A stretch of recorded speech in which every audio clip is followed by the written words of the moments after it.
Welcome back to the Team to Beat Miami Heat podcast. My name is Amir. Before I get into today's episode, just want to thank everybody for following the channel and following the podcast on Spotify, subscribing to the YouTube channel. It means a lot to me.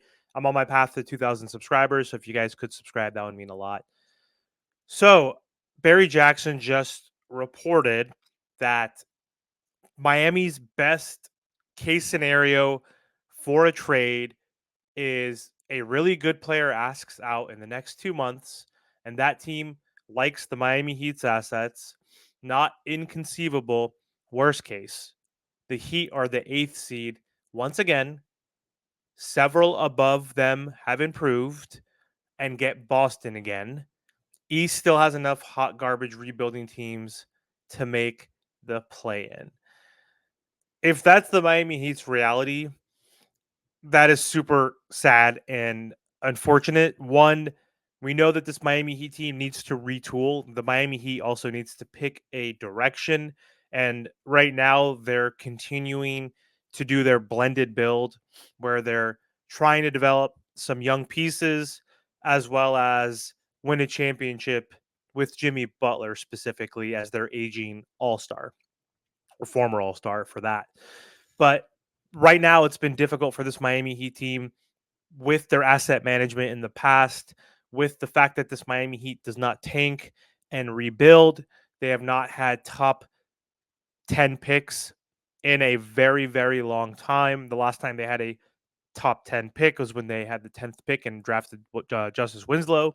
So it's really hard this day and age to build a true contender or even dynasty without one getting top five, six, seventh, draft picks. So within the top seven, and having one of those players become a all-star or superstar, as well as adding other pieces through trade.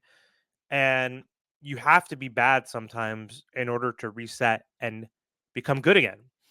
And that even happened with the Miami Heat. Think about it. Like in 1998, through 2001 or so, the Miami Heat were competing every year against the New York Knicks in the playoffs, and the Heat were a top seeded team when they traded for Alonzo Mourning, and they weren't able to ultimately win a championship, which is unfortunate. Luckily, in '06, they were able to do that and help Alonzo Mourning win his first championship with the Miami Heat. So I was happy for that moment. But we had to be bad for a few years in order to get that top five pick, which we drafted Dwayne Wade. And sometimes, again, you have to be bad. It doesn't mean you have to tank, but you have to rebuild through the draft. And teams like the Cavs, obviously, getting LeBron James. Of course, he went back. He didn't win a championship with them until he came to Miami. But the Cavs, because they drafted LeBron, still were able to win a championship and have a ton of great years with LeBron before he left and then came back. The Golden State Warriors were a dynasty because they drafted Clay, Steph, and Draymond, and then of course ultimately they built their team through the draft and took them a while to get a championship. They finally did, and then they won two more because they added Kevin Durant through trades, right? So or free agency, whatever it was. And so teams like that have benefited. Teams like the Bucks, even though Giannis was a lucky pick at the 15th spot and ended up becoming a superstar, they still drafted Middleton and Giannis, which helped them win a championship. Same with the Denver Nuggets. Again, very lucky team that got Nikola Jokic in the second round, but they drafted Jamal Murray and they drafted Michael Porter. So they weren't that great, and they were able to get some good first round picks and making some moves like adding an Aaron Gordon and a KCP who won a championship with the Lakers. So, the recipe for a lot of these teams that have won in the past 10, 15 years have done it through a combination of the draft, getting good early lottery picks, and then making good trades or signing good free agents. And so the Miami Heat haven't had the best asset management, and we could throw the front office under the bus for that, of course. But every organization goes through bumps. They're still a top class organization.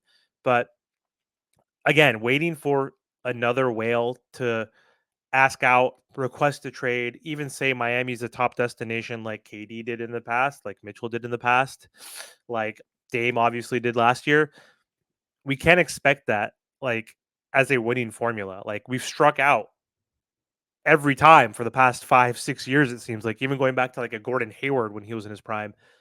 We had the meeting, we got the meeting, but we weren't able to close. So I don't know what we do or what player is going to ask out in 2 months. There's been rumors that a player like a Cat can ask out whoever of that caliber. I don't know who else could be rumored to want to leave, but I don't think that's like the winning formula right now for the Miami Heat. And it's tough because again, we have no direction.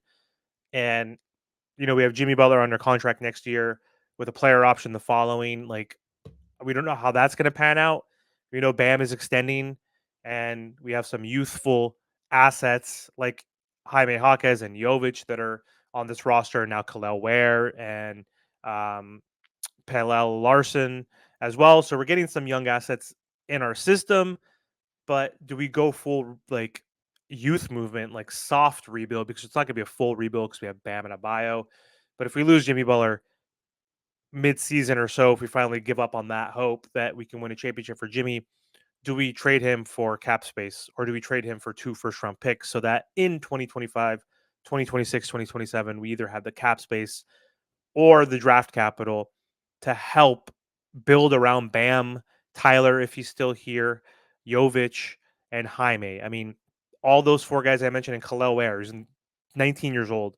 Jaime's 23, Tyler's 24, Bam's 26, Jovic has just turned 21. So, like, there's a youth movement across the NBA and especially in the West, and we see these teams doing really well. And then, of course, these teams also they did it through the draft and more so the lottery, early lottery, like I keep mentioning, but also then they have the assets, the draft picks to add in different types of players and make different types of moves, like the Thunder have been doing. Obviously, drafting people, trading for Shea, now getting Caruso on this team, adding Isaiah Harkenstein. So you got to do it through the draft. You got to do it through trade. But again, sometimes it's not the worst thing to not be the best, miss the playoffs a couple years, not intentionally to tank, but to rebuild and go young and allow players like Tyler, if he's going to be on this team, um, and Bam and Jovic and Jaime and Kalel to develop together. So I don't know. I don't know how well this Miami Heat team can be currently constructed. They have 13 people under current contracts after waiving Orlando Robinson today, and I don't know what else they can do, honestly, that's going to move the needle right now, unless we can get a Trey Young type of player, but that might be difficult. We don't know if the Hawks are willing to trade him. I don't think a Brandon Ingram moves the needle enough to trade for him. I mean, even a Lowry Markkinen would be great, but it seems like talks are cooling off that he might not be available, but his cost would be too high anyway.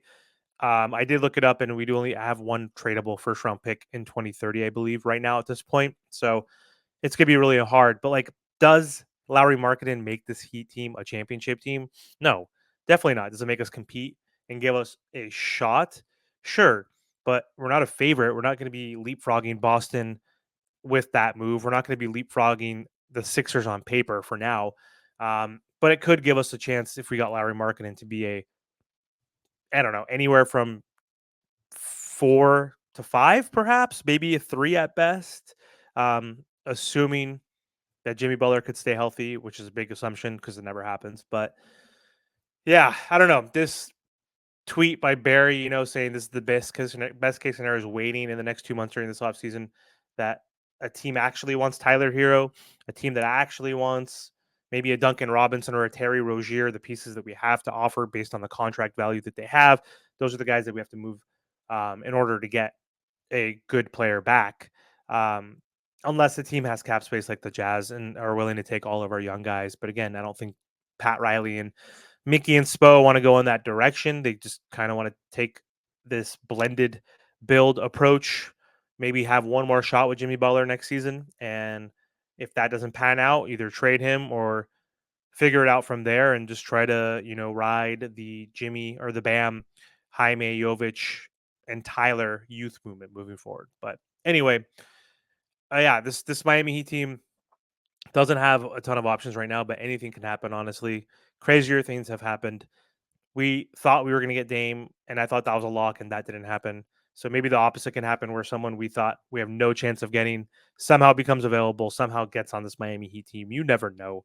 Um, Listening to Locked On, Heat, Wes was saying and David were saying, like, did you guys expect that the Boston Celtics were going to get Drew Holiday like in September or October, even before the season started, and then that ultimately helped them win, a championship, among with other moves like KP, obviously, but still, they didn't. I'm sure Boston didn't expect that was going to happen with their offseason, and that happened, and that helped put them over the top because he's now, Drew Holiday, a two-time NBA champion, one of the best two-way players in the NBA. So who knows? Maybe something like that can happen, but.